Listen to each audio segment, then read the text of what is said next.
Puede ser, digo, no sé. Doctor Bombay, no sé si pronuncié bien el apellido, usted me corrige, Pablo, ¿cómo le va? ¿Qué tal? Buenos días, Antonio. Sí, es Bombay el apellido. Bien.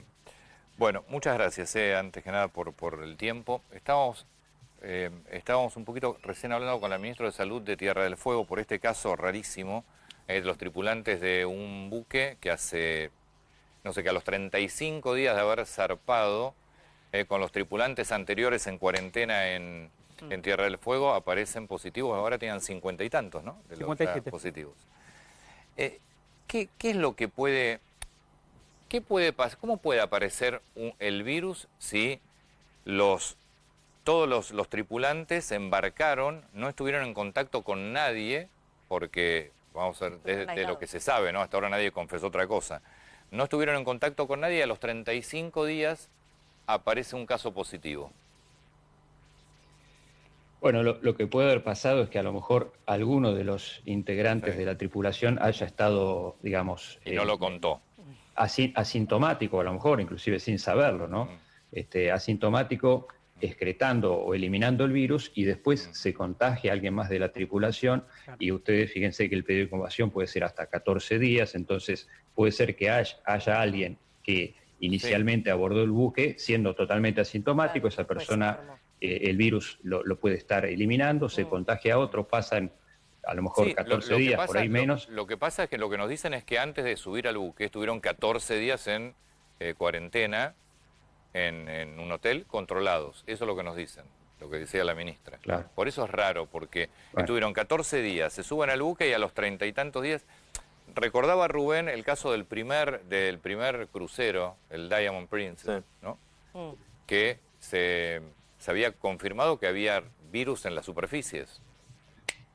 Sí, la diseminación dentro Sí. de los buques está demostrado que es muy, muy rápida. Se generan muchos casos asintomáticos. El Diamond Princess fue el más llamativo, el más conocido, pero hay otros cruceros y también hubo un portaaviones de los Estados Unidos que había atracado en Cierto, Vietnam, que cierto. el comandante no había querido atracar porque ya había casos en Vietnam, pero tuvo la orden de hacerlo.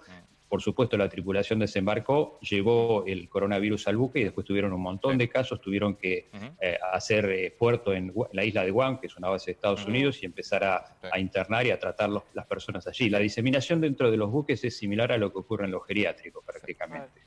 Doctor, usted trabaja en la Fundación Vacunar. Sí. No sé cuándo estará la vacuna. Usted es el director, ¿no?, de la Fundación Vacunar. No sé cuándo estará la vacuna, no sé qué información tienen ustedes. La pregunta es, vamos a suponer que la vacuna, no sé, septiembre, octubre, en noviembre aparece. ¿Es seguro? Porque también uno empieza a escuchar ahora, no, que yo si la vacuna, que hasta que no esté probada, que si sale yo la... ¿Es seguro una vez que una vacuna dice, bueno, esto sale a la venta, y teniendo en cuenta la rapidez con que se puede llegar a producir, ¿es segura la vacuna, dársela, la primera vacuna que sale? En general, las vacunas cuando se establece y se facilita su comercialización es porque ya tienen un tiempo de evaluación y una de las cosas, uno de los elementos que se evalúa desde el comienzo en todas las fases de la investigación es la seguridad. O sea que la seguridad siempre se va monitoreando. Por supuesto que cuando se empieza a aplicar en forma masiva pueden aparecer algún evento adverso más raro que en cantidades menores de personas no se detecten. Pero en vacunas siempre la seguridad es algo que se analiza desde el comienzo, desde las primeras fases hasta las últimas. E inclusive se sigue chequeando aún hoy con todas las vacunas, se monitorea la seguridad porque es un elemento esencial de cualquier vacuna. Además uno pone en la balanza el riesgo de la enfermedad, por supuesto con el riesgo de algún evento adverso que puede ocurrir con cualquier vacuna y puede no ser grave, pero lo que uno pone enfrente es el riesgo y las complicaciones de la enfermedad, Lo que por pasa es supuesto. es una vacuna que aparentemente el desarrollo y la investigación es rapidísimo, porque cuando fue lo de la gripe H1N1, era una cepa más que se agregó a la vacuna antigripal que ya se estaba dando hacía mucho tiempo. Esta es como de cero muy rápido. Entonces, ¿cuál es el Sí. periodo de prueba que se toma? La realidad es que, como usted decía, Antonio, la vacuna contra la gripe, nosotros ya teníamos vacunas contra la gripe, ya conocíamos cómo elaborar una vacuna. en este tema nosotros no tenemos vacunas contra ningún coronavirus en el ser humano. Entonces, esta es una vacuna totalmente nueva, inclusive las tecnologías que se están desarrollando son tecnologías que ya venían ensayándose, pero que se están aplicando en este desarrollo de vacunas que también hacen que la producción sea más rápida. Así que son innovaciones que seguramente van a tener un impacto positivo, pero que también hoy los tiempos se necesitan acortar, porque lo que impacta la pandemia es tan grande que uno necesita acortar los tiempos, no dejando de mantener la vigilancia de la seguridad y por supuesto la eficacia, que es lo que uno quiere ver con la vacuna, pero sí acortando otros tiempos. Por ejemplo, hoy se están muchas empresas como Pfizer, al mismo tiempo que están haciendo la investigación en vacuna, ya están preparando la producción masiva de esa vacuna. Entonces, se acortan los tiempos en ese sentido, se acortan los tiempos también reclutando más gente para el estudio en menos tiempo, es decir, que no es que uno va a experimentar la vacuna, a estudiarla en menos individuos, en menos personas, sino que en más personas, pero en menos tiempo. Es decir, que se trata de acortar los tiempos todo dentro de lo posible, que es lo que permite la investigación. Después está la logística de la aplicación, ¿no, doctor? Porque esos de ustedes saben mucho de ese tema. ¿Cómo va a ser eso? Digamos, ahí va a haber una cantidad de gente que va a intentar, tener preferencias, terrible como sea, claro, ir y dársela. Sí.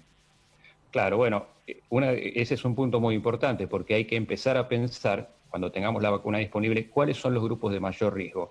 ¿A qué grupo nosotros? Porque no vamos a tener seguramente vacunas para toda la población, pero sí para los grupos de mayor riesgo. Por ejemplo, hoy los grupos de mayor riesgo, ustedes habrán visto, el personal de salud es el que más se ha infectado con el COVID. Después están las personas de riesgo, de mayor edad o de menor edad con factores de riesgo. Es decir, que uno va a tener que, inicialmente, como hacemos con la gripe, focalizar la aplicación en aquellos grupos de mayor riesgo también. Y, sí. Le voy a hacer una pregunta totalmente antipática. Va a haber la vacuna. Claro. ¿Cómo? Primero hay que tenerla. Primero hay que tenerla. Primero se tiene que terminar y después que se produzca o que llegue a la Argentina. Porque el mundo va a estar disputándose la vacuna. Pero digo, va a haber un montón de gente, es bastante antipática la pregunta, pero es la realidad que va a pasar. Va a haber un montón de gente que va a poner lo que no tiene en plata para intentar pagarla, a pesar de que no le toque el sistema de prioridades que usted está marcando. ¿Usted cree, te estoy preguntando lo que cree, porque seguro que no debe tener precisión de eso, ¿usted cree que eso va a ser posible?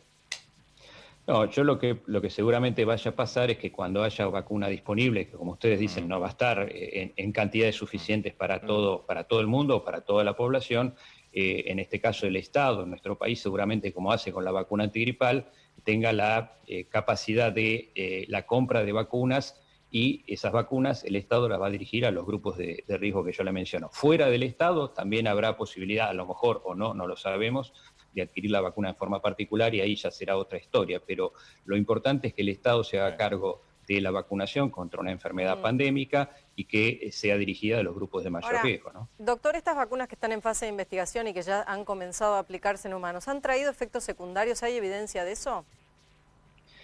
Hasta ahora lo que se ha visto, hasta ahora que no hay tanto publicado en la literatura científica, son efectos adversos menores, comunes a la mayoría de las vacunas. No se ha visto, no se ha registrado nada nuevo, nada inusitado con respecto a las vacunas, así que por ahora no ha habido ninguna señal de alerta en cuanto a seguridad. Pero por supuesto que hay que tener mayor número de gente envuelta o comprometida en los ensayos clínicos para tener más certeza. Pero Antonio, hasta ahora no ha habido señales de seguridad. Bien. Decime, Carlos. Cortito quiero preguntarle, porque hay distintos tipos de coronavirus, según empezamos a leer y a saber de lo que pasa en China, ¿se estará pensando en que esta vacuna contra el COVID puede llegar a ser efectiva contra otros virus similares o es para este y bueno, y esperamos? En principio hay muchas cosas de la respuesta inmune a este virus que estamos empezando a conocer y que todavía varias de ellas no las conocemos. La idea es que la respuesta inmune que genere una vacuna sea específica contra este virus. Pero bueno, si de alguna forma genera una protección cruzada, como decimos nosotros, contra otros coronavirus, seguramente va a ser algo agregado a la vacuna, pero no es lo que se está buscando en los objetivos de investigación de las vacunas que se están desarrollando. Cuando se da obviamente no es una situación inédita en el mundo, pero el laboratorio que finalmente patente la vacuna, esa patente, ¿se hace una patente mundial? Digo, ¿se va a poder producir en la Argentina o hay que esperar que el laboratorio produzca y venda a los lugares o a los países que decida en primer lugar? ¿O se hace una patente universal ante una pandemia?